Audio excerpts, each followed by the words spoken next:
Buenas tardes, bienvenidas, bienvenidos a esta sesión 4 de la semana, estamos terminando la semana 2 de los espacios abiertos al aprendizaje, Prepa Línea C, módulo 5 de argumentación. Hoy que se supone no tengo ninguna complicación, no hay nadie. Entonces, bueno, esperemos que en un ratito más pueda llegar alguien. Sí, es que luego surgen cosas de la nada. En fin. Para este día teníamos esta actividad que se llama SQA. Si no puedes entrar a la clase, yo te sugiero que la realices, que me la envíes por correo o me la envíes por chat para que te pueda poner asistencia, ¿sale? O participación en este caso. ¿De qué se trata? Se trata de que tenemos 3 espacios y cada letra, la S, la Q y la A, se refieren a algo en particular. A mí me parece muy interesante este formato porque lo podemos llevar a cabo en diferentes proyectos, en la vida diaria, en diferentes situaciones. Bueno, de lo que se trata es que la S quiere decir lo que sé a partir de un tema. Entonces, ¿qué sabía antes de iniciar el tema, antes de iniciar el módulo de argumentación? ¿Qué sabía? Seguramente cuando empezaste a leer y empezaste a realizar tus actividades, algo pasó. Entonces, probablemente dijiste, esto como que me acuerdo, ya sabía, ¿no? Entonces, ¿con qué llegaste al módulo? ¿Qué sería? La Q quiere decir lo que quiero saber. Entonces, el querer saber nos ayuda a enfocarnos en ese conocimiento que nos está haciendo falta o que nos da curiosidad. Y lo que aprendí ya nos va diciendo en qué estoy afianzando mi conocimiento. Ya puedo ser consciente de que algo, aunque sea poquito, pero ya lo sé, ya lo manejo, ya me sale bien. Entonces, me gustaría que pudieras realizarlo y que me lo mandaras. Y no es para mí, en realidad no hay respuestas ni buenas ni malas, es un corte, ¿no? En el camino, estamos a la mitad del módulo y nos ayuda a saber diferenciar de lo que sabía o lo que pensé que sabía. También podemos diferenciar en qué quiero saber, no solamente para este módulo, sino para otros módulos futuros, ¿no? O sea, ¿qué quiero saber, por ejemplo, si me ha interesado mucho el tema de la legalización de la marihuana y quiero saber más sobre el tema? O quiero saber más sobre la lectura y aspectos digitales, o quiero saber más cualquier otro tema. Y ya lo que aprendí, que he hecho bien, que he hecho que ahorita llevo una palomita en ese sentido, ¿sale? Entonces, bueno, de eso se trata. Ahora bien, vamos a revisar, me parece que en otro módulo, ya en otro módulo, han visto la división de las ciencias, que en este caso también se menciona como disciplinas, áreas disciplinares. Sin embargo, es importante que lo podamos referenciar de manera muy concreta, muy específica, porque luego lo que sucede es que cuando a veces no tenemos mucha claridad, lo vemos de manera general y ahí es donde nos equivocamos, ¿ok? De hecho, ahorita vamos a ver unos videos sobre esto. Entonces, tenemos, es como una clasificación, puede haber una clasificación más amplia, pero bueno, tenemos esta. Entonces, Tenemos de la clasificación de las ciencias como ciencias formales y las ciencias fácticas. Y de las ciencias formales tenemos a las matemáticas, la estadística y la lógica. Y de las ciencias fácticas tenemos las ciencias sociales y las ciencias naturales. Pero si ustedes mencionan en el trabajo que se basan en las ciencias sociales, estamos haciendo algo sumamente ambiguo, porque si se fijan, tenemos a la sociología, psicología, antropología y economía, entre otras, ¿eh? Y no va a estudiar lo mismo la psicología que la economía, por ejemplo. Entonces, ¿qué queremos revisar?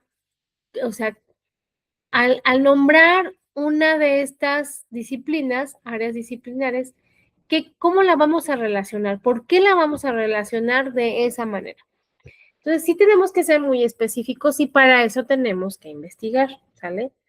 O por lo menos hacer una indagación rápida de cuál sería la que pudiera relacionarse con lo que yo estoy pensando. Bueno, y tenemos también las ciencias naturales, y de las ciencias naturales, pues todavía es más amplio, ¿verdad? Entonces tenemos las ciencias físicas, las biológicas y las de la Tierra. De las ciencias físicas tenemos a la física, la química y a la astronomía. De las biológicas a la biología, zoología o botánica. Ahora, por ejemplo, cuando ustedes quieren referirse a la cultura, entonces mencionan a veces como ciencias de la cultura, pero la cultura la estudia la antropología, por ejemplo, las religiones, los signos, los símbolos. Entonces, para que tengamos cuidado quién estudia cada cosa, ¿sale? Lo mismo, por ejemplo, a veces se mencionan ciencias de la salud, pero ¿cuáles serían? La medicina, la botánica, la física, no, la fisicoquímica, no sé, como la, ¿qué más? Pues sí, como eso hay que tener como mucha especificidad en cuanto a saber qué quiero hablar, de qué estoy hablando, ¿ok? Y tenemos también las ciencias de la Tierra, que sería la geología, meteorología y la paleontología, ¿ok? Vamos a ver un video con respecto a estas disciplinas y otras, desde dónde surge, por qué surge de esa manera, ¿sale?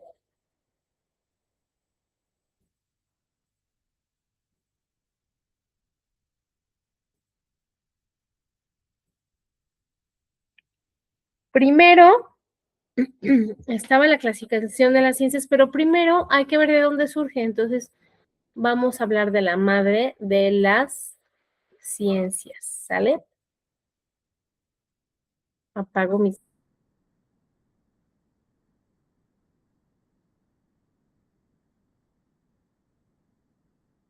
Estamos a punto de subir al destructor de océanos, mejor conocido como el Hidden Gem. Un monstruoso buque minero que espera en las costas de Manzanillo tener luz verde para comenzar a minar el fondo del mar y destruir todo a su paso.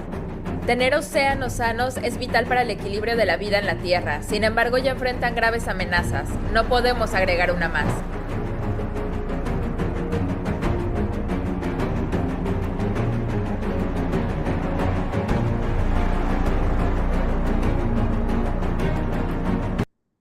Esta pregunta fue formulada por Adrián Ruiz y decidida por todos nuestros amigos que nos apoyan en Patreon. ¿Qué es la filosofía y qué tiene que ver con la ciencia? Los primates somos de los animales más curiosos que existen, pero al parecer, los humanos somos los únicos que nos hacemos preguntas como ¿cómo funciona el universo? ¿Por qué existen las cosas? ¿Cuál es el sentido de la vida? ¿Qué es lo más importante? ¿Qué es el bien y qué es el mal? Las primeras respuestas que la humanidad le dio a esas preguntas fueron los mitos, épicas historias sobre dioses y seres sobrenaturales que dieron origen al mundo, pusieron orden en el cosmos y dictaron normas de convivencia. Se trata de historias magníficas y poderosas que hasta la fecha nos comunican verdades profundas, y durante milenios estas explicaciones míticas parecían bastar. Pero algo interesante empezó a suceder en esta región del mar Mediterráneo en el siglo VII antes de nuestra era. Se trataba de una región donde convivían muchas culturas y religiones. Las personas se daban cuenta de que sus mitos no eran los únicos, que cada grupo tenía los suyos. Quizá esto propició que algunos cuestionaran sus creencias, y el hecho de que hubiera tolerancia religiosa también ayudó. No había un dirigente que obligara a todos a creer lo mismo. Por esa época también hubo un auge en la creación de mapas. Los viajeros comenzaron a explorar y registrar el mundo y vieron que no era tan parecido a lo que decían las leyendas. Por último, la riqueza de la economía propició que hubiera ciudadanos con bastante tiempo libre como para dedicarse a pensar. Así, el pensamiento comenzó a alejarse del mito y a acercarse al logos, al razonamiento. Surgió la filosofía, el amor por la sabiduría. Se considera que el primer filósofo occidental fue Tales de Mileto, de esta ciudad de lo que hoy es Turquía, pero entonces era parte de Grecia. Buscó responder las preguntas sobre el origen del universo a partir de la observación y el razonamiento. Por ejemplo, veía cómo el agua siempre estaba en movimiento, así que pensó que era el agua la que le dio origen al universo y la que constituía el alma de los seres vivos. También hizo grandes descubrimientos matemáticos y astronómicos. En Grecia surgieron muchos filósofos y filósofas, y también los había en toda Europa, y también en la India, China e incluso en la América prehispánica. La filosofía se encargó de pensar explicaciones para el movimiento de los astros, el funcionamiento de la naturaleza y los números. Las piedras caen porque las atrae la tierra, que es de naturaleza semejante, y es lógico que las piedras más pesadas caen más rápido que las piedras más ligeras. Pero los filósofos también reflexionaban sobre la esencia de la realidad, sobre el bien y el mal, y sobre la mejor manera de vivir. No había división del conocimiento. Los filósofos pensaban acerca de todo, y esa es la primera relación entre filosofía y ciencia. Se podría decir que la filosofía es la mamá de todas las ciencias. Alrededor del siglo XIII surgieron los protocientíficos, filósofos como Roger Bacon, que se dieron cuenta de que el razonamiento no es suficiente para explicar el mundo. Es necesario contrastar la razón con la experiencia, ver si lo que pensamos concuerda con lo que podemos ver, tocar, medir y pesar.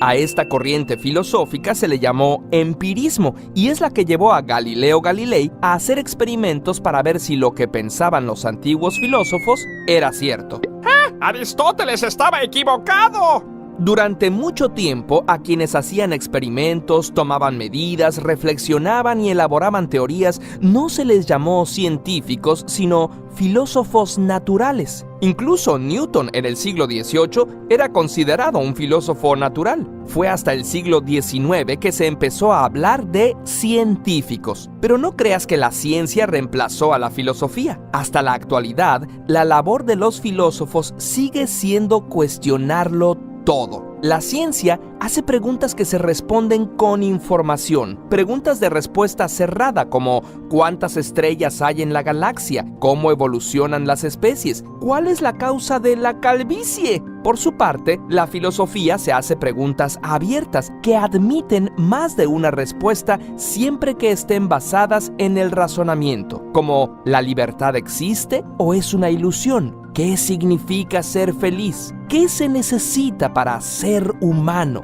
¿Qué es la justicia? ¿Es posible lograrla? ¿Tiene un propósito el universo, la humanidad, tu propia existencia? Muchos filósofos han creado sistemas de pensamiento buscando dar respuesta a estas preguntas. La filosofía es el estudio racional de las cuestiones fundamentales como la existencia, la justicia, la belleza y el conocimiento mismo. Sobre el conocimiento se pregunta cuestiones como: ¿es posible llegar a conclusiones generales a partir de observaciones particulares? ¿Cómo distinguimos la verdad de la falsedad?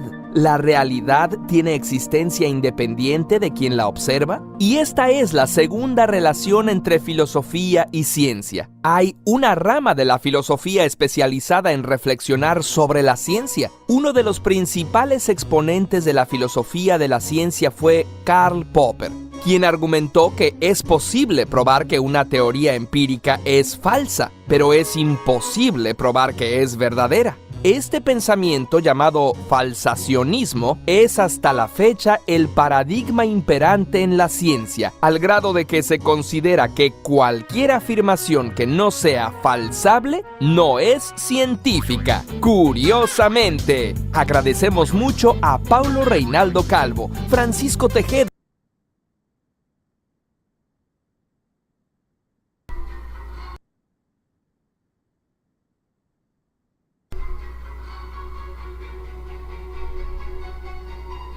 La clasificación de las ciencias.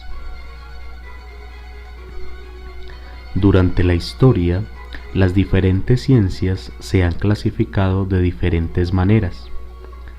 La razón por la cual la ciencia no ha conservado siempre la misma clasificación es porque la ciencia, es una construcción histórica que con el paso del tiempo va cambiando sus criterios a la hora de clasificarse a sí misma.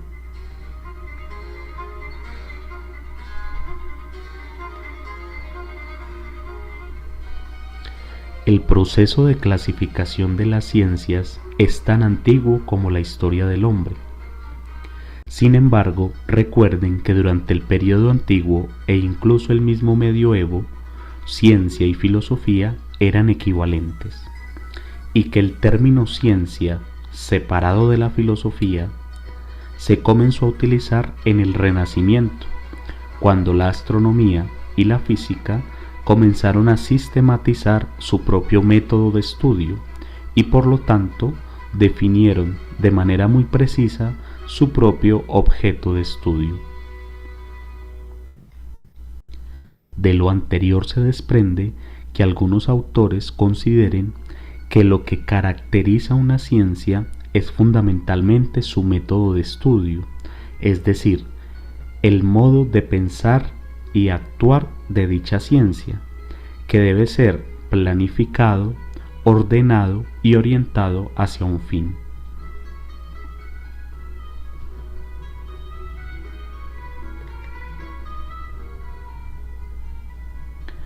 Combinando los diversos tipos de métodos de las ciencias y los objetos que estudian, se puede proponer la clasificación que ustedes pueden ver en la tabla así. En primer lugar, las ciencias se clasifican en formales y en empíricas. A su vez, las ciencias formales se clasifican en lógica y en matemáticas.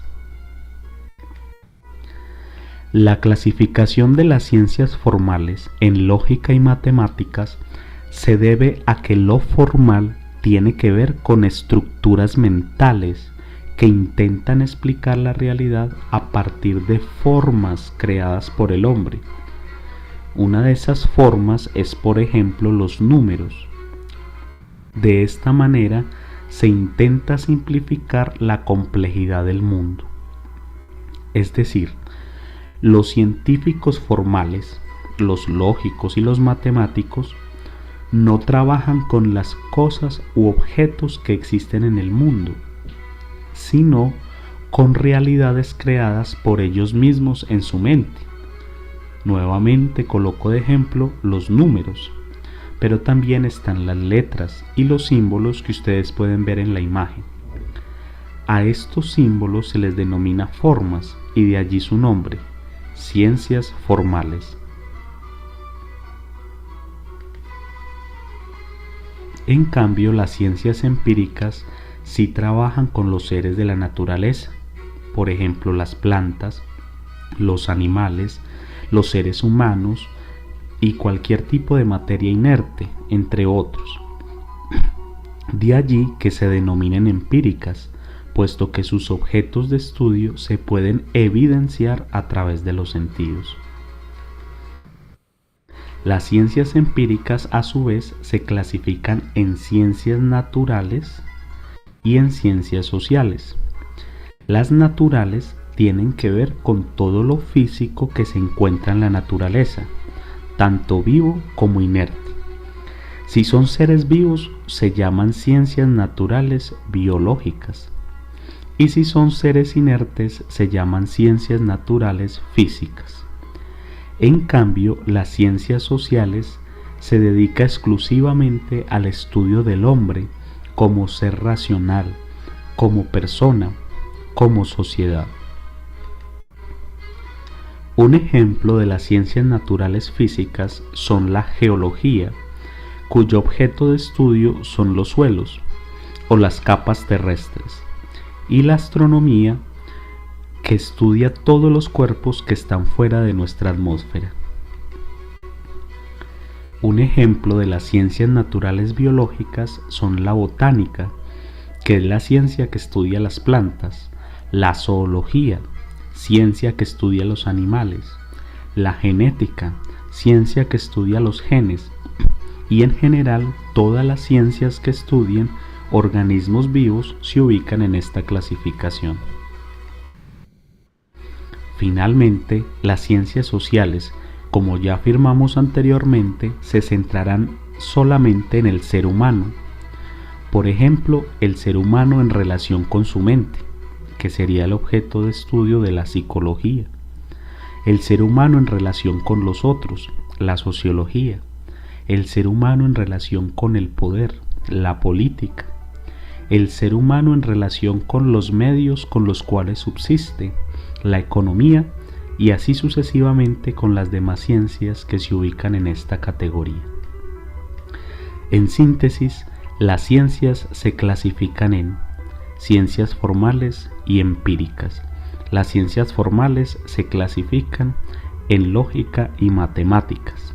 Las ciencias empíricas se clasifican en naturales y sociales, y las ciencias naturales a su vez se clasifican en ciencias físicas y ciencias biológicas.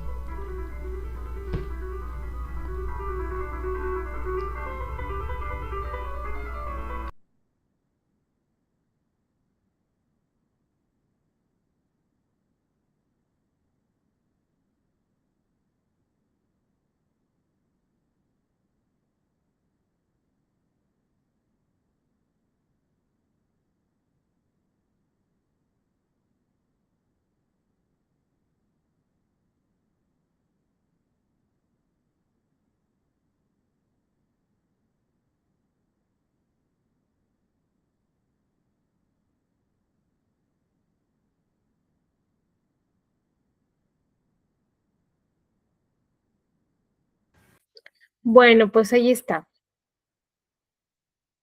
La clasificación de las ciencias y cómo desde la filosofía o eran los filósofos naturales, estos científicos. Y bueno, vamos a pasar entonces ahora a otro tema que también es importante que lo retomemos, porque de esta manera estamos revisando por qué por qué tenemos que hacer debate, ¿no? ¿Por qué tenemos que, o qué tiene que ver el debate con nuestro tema, ¿sí? Que es la argumentación. Bueno, pues porque en la argumentación necesitamos investigar y como les decía en la primera clase, no puede haber investigación sin argumentación y no puede haber argumentación sin investigación. Van de la mano. Tenemos que aprender a justificar y evidenciar lo que estamos diciendo para que no se quede solamente como opiniones. Eso hago mucho énfasis. Es importante que lo tengamos en cuenta. Entonces, en las características del debate tenemos que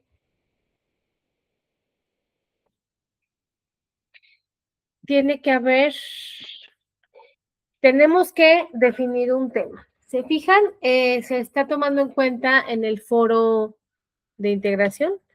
Y bueno, tenemos un tema definido. Entonces, en ese debate se girará en torno a una pregunta o una afirmación, ¿no? Por ejemplo, no voy a hablar de la legalización de la marihuana, pero sí estos temas que de pronto pueden causarnos muchos cuestionamientos y que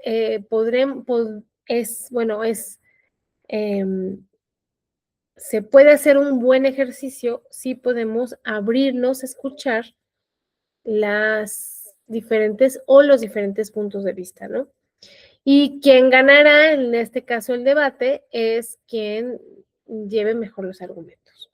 Entonces, se toma un tema y yo pongo aquí como ejemplo, ¿debería legalizarse la eutanasia? Eso ya también se está empezando a revisar porque tiene características, pues, éticas, filosóficas,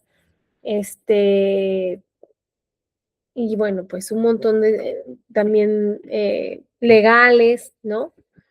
Entonces esto se vuelve una situación compleja. Hay varias películas que hablan sobre la legalización de la eutanasia.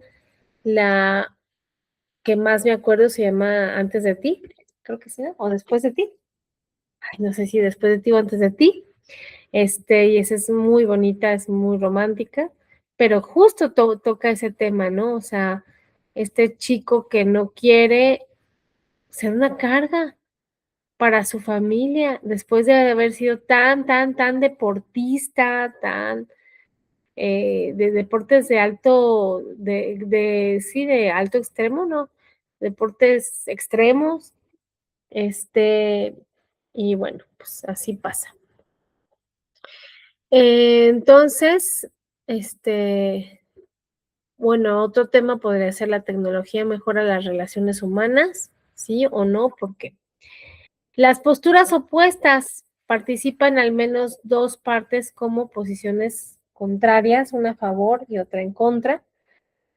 Tiene que haber una argumentación lógica. Cada parte presenta argumentos sólidos, basados en evidencias. Si estuviéramos en un lugar en físico, ¿no? Si estuviéramos en presencial, se podría hacer dos equipos y hacer un debate así. Pero bueno, precisamente por eso se lleva a cabo como foro, para que todos participen, y sí participen, oigan, es importante que participen para que se pueda generar diálogo, ¿vale? Ay, si ustedes vieran mi gato, nada más me sigue a todos lados y está bien dormido. Bueno, tiene que haber un moderador, que en este caso soy yo. Controla los tiempos, asegura que se respeten las reglas. Y bueno, pues en este caso, por eso son 5 participaciones. ¿Y qué más? Bueno, pues se van dando ahí pistas de lo que pueden estar hablando. El tiempo limitado, pues son las participaciones en este caso. Cada participante tiene un tiempo específico para exponer sus ideas y responder o contraargumentar. En la contraargumentación es que igual puedas hablarle a una compañera o un compañero y decirle, estoy de acuerdo, no estoy de acuerdo contigo, porque tal. Siempre con respeto, ya saben, ¿no? Respeto y cortesía, aunque haya desacuerdos, se espera un tono respetuoso, sin ataques personales ni interrupciones. Hubo una vez en que estuvimos hablando de, creo que la legalización del aborto en una universidad y se puso muy bueno el debate, pero al final un chico sí estaba sí empezó como a enojarse. Entonces, sí, fue como que le decíamos, ya terminó, y era un poco de broma, pero sí se calentaron los ánimos. Bueno, eso no debe pasar. Y la conclusión al final, la última participación, resume todos los puntos clave y refuerza su postura. ¿Por qué es importante investigar previamente? Pues porque fortalece los argumentos. Investigar permite construir ideas con base en datos, ejemplos y teorías relevantes. No es lo mismo decir creo que a afirmar, según informes de la OMS, por ejemplo. Anticipa contraargumentos. Al conocer bien el tema, puedes prever qué dirá la parte contraria. Evita errores o desinformación. Investigar ayuda a no caer en mitos, prejuicios o afirmaciones falsas. Este es importante, por favor, ténganlo en cuenta en sus actividades. A veces me ponen creo que, bueno, no me ponen a mí, ponen en su trabajo, creo que, pienso que.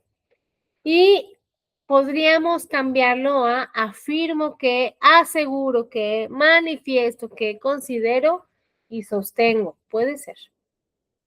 Recuerden también que es importante que aunque estén haciendo un mini protocolo de investigación, lleve un título que no sea actividad fulana.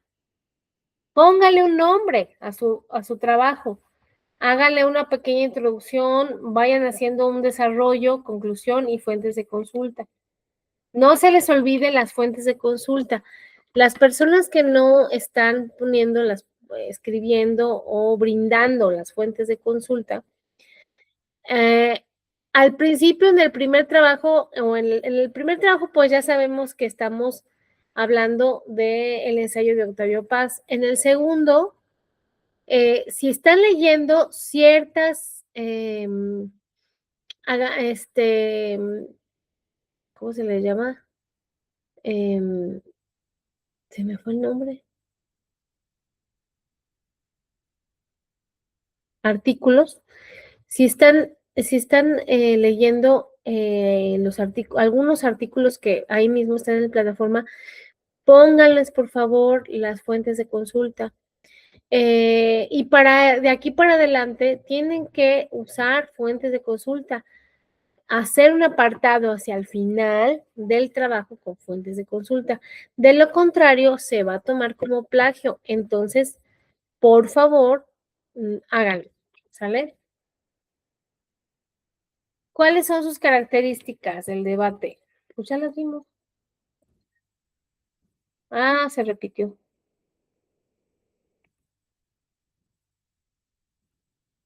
Bueno.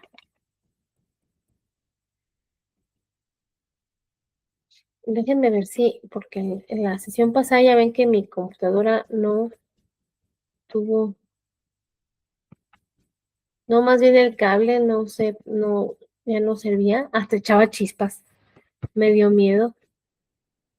Dije, no voy a hacer, pues, que se vaya a hacer un cortocircuito aquí. Ay.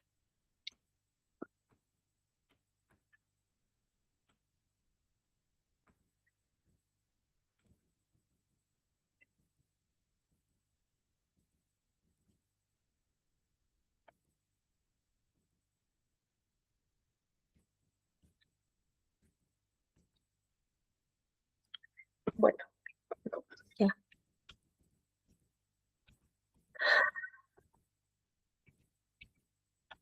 Nos quedan unos momentos. Vamos a ver otro video sobre el debate. Creo que les puse uno la vez pasada, ¿no? La mayor mentira.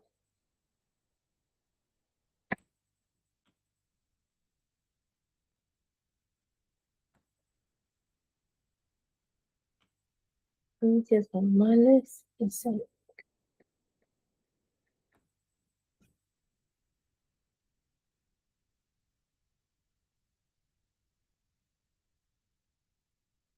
Mm.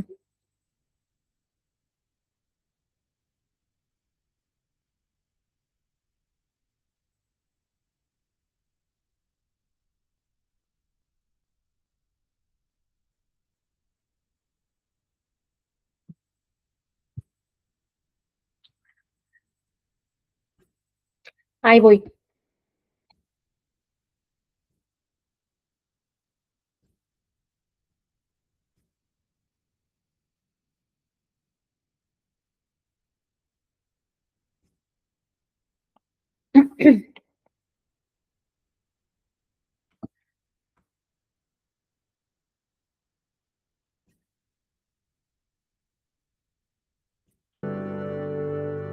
Para empezar, las ciencias fácticas o ciencias empíricas son ciencias que buscan comprender los hechos, es decir, que buscan crear una representación mental o artificial de los hechos como son en la realidad o como son en la naturaleza, es decir, el método científico. Por otro lado, se hace uso de la lógica, asegurando que los hechos no se contradigan entre la representación mental y la experimentación para comprobar la similitud entre la representación mental o artificial y la realidad o naturaleza. Y por otro lado, tenemos las ciencias formales o ciencias exactas, que son las que estudian las formas de las ideas que solo existen en la mente humana y no en la realidad, es decir, que se ocupan de los símbolos y de las relaciones que se pueden establecer entre ellas, sin necesidad de recurrir a la experiencia para obtener resultados, como lo son las figuras geométricas o las matemáticas. Por otro lado, esta ciencia busca ser racional, sistemática y verificable, construyendo sus propios objetos de estudio como abstracción de objetos reales. Entre las características de las ciencias fácticas podemos destacar que, primero, la ciencia fáctica parte de una duda previa a la que se le da una posible explicación o hipótesis. Segundo, la observación es la fuente principal de datos para el científico. A través de la experimentación, el científico controla los fenómenos que quiere estudiar de forma activa. Tercero, se vale de recursos matemáticos para cuantificar, medir y traducir los fenómenos naturales. Cuarto, puede contener fórmulas analíticas y fórmulas sintéticas. Y quinto, las ciencias fácticas se dividen en dos partes. La primera son las ciencias naturales que estudian los fenómenos naturales, físicos y químicos que constituyen el universo. Dentro de estas ciencias naturales se encuentra la física, la biología, la astronomía, la química, entre otras. Y segundo, tenemos las ciencias sociales, que son aquellas disciplinas que estudian los fenómenos relativos al ser humano, su conducta e interacción. Dentro de estas ciencias se encuentra la psicología, la sociología y la economía, entre las más destacadas. En cuanto a las características de las ciencias formales, podemos destacar que, primero, se ocupan de los símbolos y de las relaciones que se pueden establecer entre ellos sin necesidad de recurrir a la experiencia para obtener resultados. Segundo, construyen sus propios objetos de estudio como abstracción de objetos reales, tal es el caso de las figuras geométricas y las matemáticas en general. Tercero, se valen de las fórmulas analíticas y sintéticas que pueden convalidarse por medio del simple análisis racional. Y cuarto, las matemáticas es la ciencia de los números, las cantidades y los espacios, y su objeto de estudio son las ideas, producto de la imaginación humana. Para concluir, en las ciencias formales, el método de comprobación debe corresponder a la lógica de inferencia inductiva y sus resultados funcionan en una teoría estricta y en todas las condiciones que se pueda aplicar. En cambio, en las ciencias fácticas, la comprobación queda demostrada en la práctica. Por tanto, la comprobación dependerá del análisis o estudios efectuados en consideración al objeto de estudio. Y con esto acabamos este video. Espero que te haya sido de utilidad todo lo referente a las ciencias fácticas y las ciencias formales. Si te gustó este contenido, suscríbete a mi canal y dale like. Me ayudaría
argumentativo que busca enfrentar dos posiciones opuestas respecto a un tema.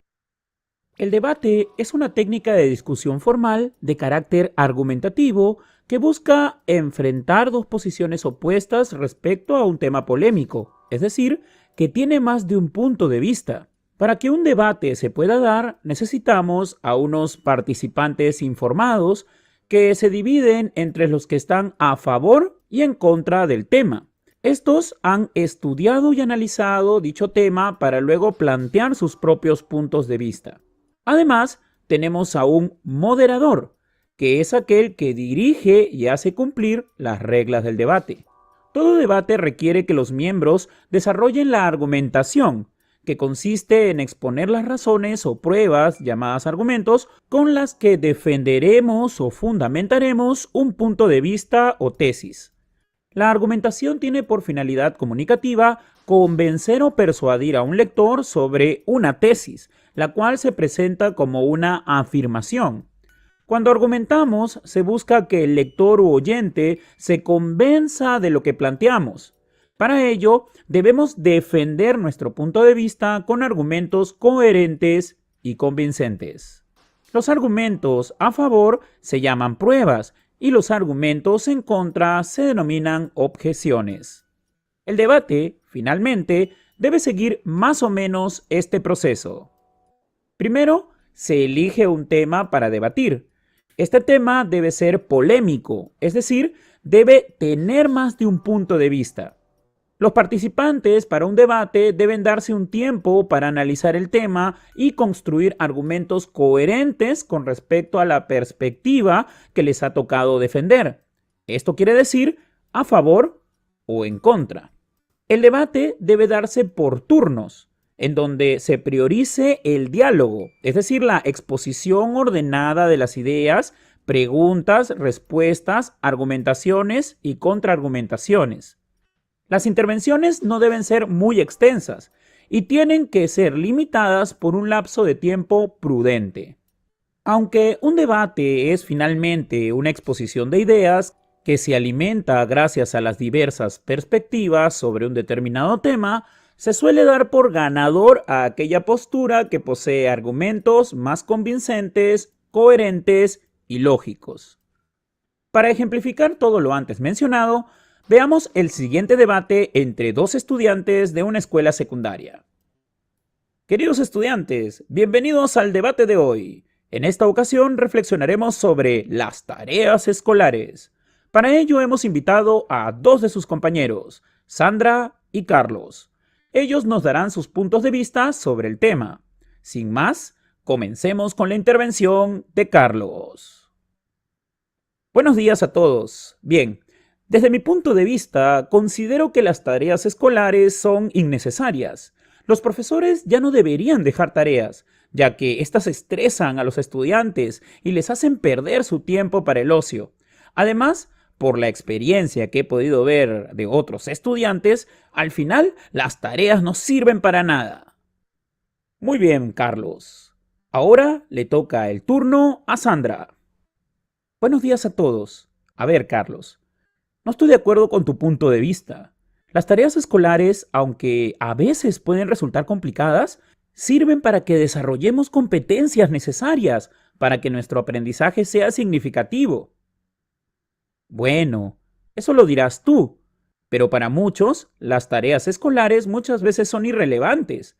Por ejemplo, ¿qué razón tiene aquella tarea en donde se nos pide que busquemos en Internet información sobre un tema, que la copiemos a nuestros cuadernos para que luego los maestros la revisen y a veces ni siquiera la lean?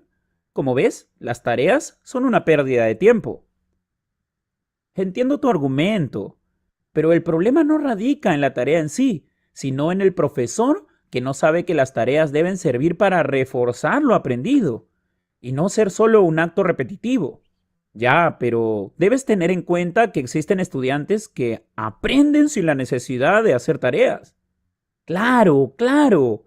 Sin embargo, te vuelvo a recalcar que una tarea sirve para reforzar lo aprendido y además saber cómo va tu progreso.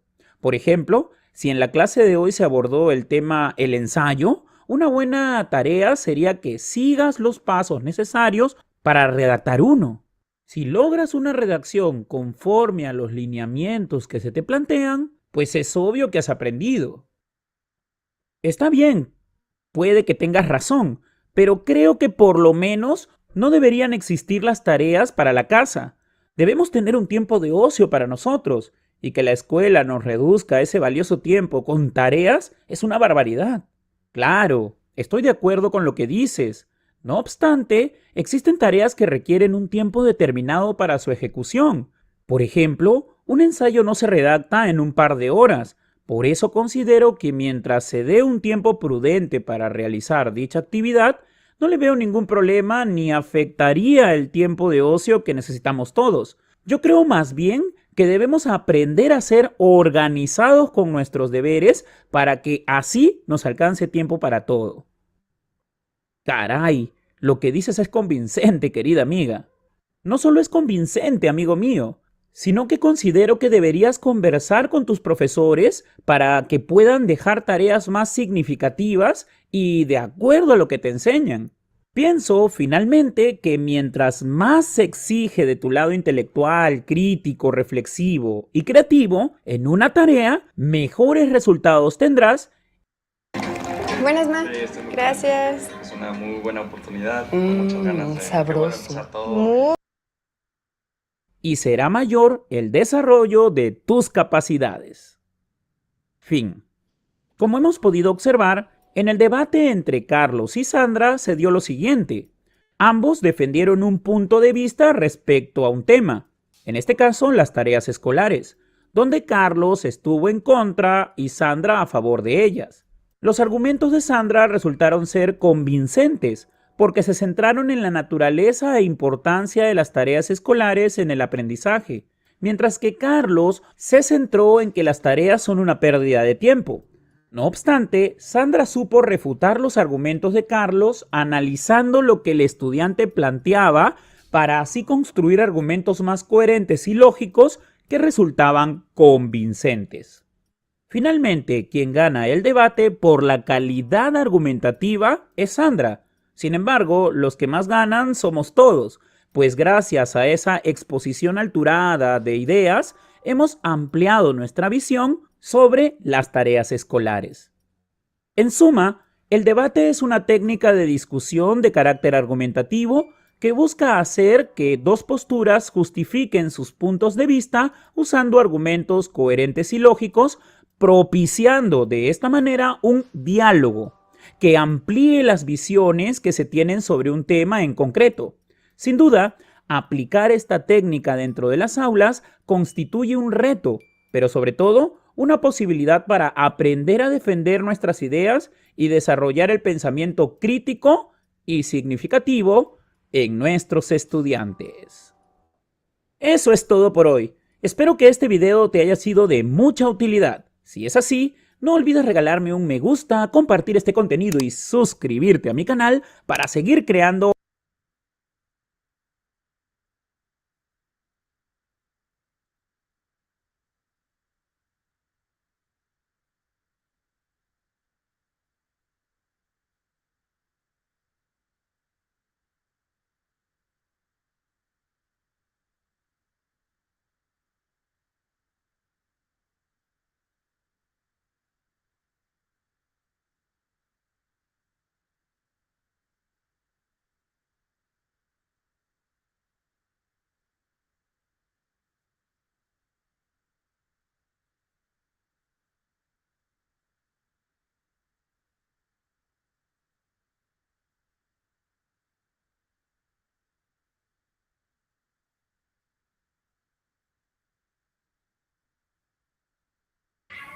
Ya nada más para terminar, esta última me faltaba y creo que es importante que la podamos revisar de la clase anterior, pero nada más para que lo tengan en cuenta, lo voy a poner así grande, para construir un argumento. Tenemos que pensar cuál es mi tesis ideal, tesis o idea central de la que estoy partiendo, o ustedes. ¿Cuál es tu tesis o idea central de la que estás partiendo? ¿Qué razonamientos la sustentan? No puede ser una línea solamente. O sea, no puede ser un enunciado. Tenemos que explicar y buscar información. ¿Qué evidencia sostienen tus argumentos? Me gusta justo esta diapositiva porque podemos preguntarnos, cuando estamos haciendo nuestro trabajo, preguntarnos con esto. Y para saber qué me está faltando. Entonces, ¿qué evidencia sostiene los razonamientos? ¿Estoy mostrando evidencia o no estoy mostrando evidencia? ¿Cómo responderías objeciones o puntos en contra? Entonces, si tú lo lees y tú mismo, haces objeciones a lo que estás leyendo, entonces podrás volver a la información y ampliarla, ¿sale? Entonces, no se queden como con lo más básico, con lo mínimo. Traten de ampliar su investigación, su conocimiento con respecto al tema para que, pues, quede bien, ¿sale? A mí no me duele poner dieces, pero no son míos, son de ustedes. Entonces, traten de tener como todos los elementos para que no haya pierde. Entonces, vuelvo a repetir. ¿De qué idea estoy partiendo cuando estoy haciendo mi trabajo? ¿Qué razonamientos van a sustentar esa idea? ¿Qué evidencias o razonamientos estoy mostrando? No en el apartado de fuentes de consulta. Ahí, ¿cuáles son mis evidencias? Las tengo que nombrar. ¿Cómo respondo a las objeciones o puntos en contra? Si no hay objeciones o puntos en contra, ¿tú qué podrías refutar? ¿Para qué? Pues para que lo puedas ampliar y entonces escribirlo, ¿sale? Y con esto ya terminaría. Buenas noches. Entonces, espero que les vaya muy bien. Que tengan un bonito fin de semana, que descansen, que se cuiden, que, que todo esté bien. ¿Sale? Cuídense mucho. Bye, buenas noches.